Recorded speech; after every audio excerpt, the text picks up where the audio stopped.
যারা রিলেশনে আছেন আমি অনুরোধ করব আপনাদের হাতে যদি একটু সময় থাকে তাহলে আমার ভিডিওটা সম্পূর্ণ দেখবে। একটা বড় লোকের মেয়ে ওই এলাকার গরিব ফ্যামিলির একটা ছেলেকে খুব ভালোবাসতো, ছেলেটাও মেয়েটাকে ভালোবাসতো। এভাবে অনেকদিন তাদের রিলেশন খুব ভালোভাবেই চলতে থাকে, কিন্তু হঠাৎ করে মেয়েটার বাবা ছেলেটার বিষয় এবং তার মেয়ের রিলেশনের বিষয়ে জানতে পারে। তারপর হুট করেই মেয়েটার বাবা মেয়েটার বিয়ে ঠিক করে ফেলে একটা সরকারি চাকরিওয়ালা পাত্রর সাথে। যখন মেয়েটা এটা জানতে পারে তখন সে তার বাবাকে অনেক বোঝানোর চেষ্টা করে, কিন্তু শেষ পর্যন্ত তার বাবাকে না বোঝাতে পেরে সে নিজেকে অসহায় মনে করে। তখন মেয়েটা অনেক হতাশ হয়ে যায়, আর কি করবে বুঝতে না পেরে ছেলেটাকে ফোন দিয়ে বলে চলো আমরা পালিয়ে যাই। এদিকে ছেলেটার বাবা খুব অসুস্থ আর ছেলেটাও বেকার, তাই ছেলেটা কি করবে বুঝতে না পেরে মেয়েটাকে সরাসরি না করে দেয়। মেয়েটা ছেলেটাকে অনেকবার ফোন দেয় আর কান্নাও করে, কিন্তু ছেলেটার একটাই কথা, আমি আমার ফ্যামিলি ছেড়ে তোমার হাত ধরে পালিয়ে যেতে পারবো না। তারপর মেয়েটা কি করবে বুঝতে না পেরে অবশেষে সুইসাইড করে। এই ঘটনার নাম স্থান প্রকাশ করা নিষেধ, কিন্তু হ্যাঁ আমি ওই মেয়ের বাবার উদ্দেশ্যে কিছু কথা বলতে চাই। আঙ্কেল, আমি জানি না যে আপনি আমার ভিডিওটা দেখবেন কিনা, যদি দেখে থাকেন তাহলে আপনাকে কিছু প্রশ্ন করি।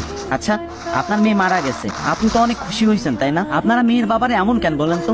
আপনারা অনেক কষ্ট করে একটা মেয়ের বড় করেন, অনেক সুন্দর করে বড় করে তুলেন, তারপর মেয়েটারে টাকার কাছে বিক্রি করে দেন। হ্যাঁ, এটা আমি মানি যে টাকা দিয়ে সবকিছু সম্ভব, কিন্তু ভালোবাসা টাকা দিয়ে কিনা যায় না। আজকে আপনার কাছে টাকা আছে, মানুষ আপনাকে সম্মান করবে, সালাম দিবে, কেয়ার করবে, আরো কত কি, কিন্তু কালকে আপনার কাছে টাকা না থাকুক, আপনার 5 পয়সার মূল্য তাদের কাছে থাকবেন। আচ্ছা যাই হোক, আপনার আর জ্ঞান দিয়ে লাভ নাই, আপনি আপনার শাস্তি অলরেডি পেয়ে গেছেন। আর যারা রিলেশনে আছে ছেলেরা, সাবধান ভাই, টাকা না ইনকাম করে কোনো স্বপ্ন কিনতে যায়ও না, কোনো মেয়ের প্রেম পড়েও না, যেমন হয়ে চাঁদের পানে হাত বাড়ায়ও না।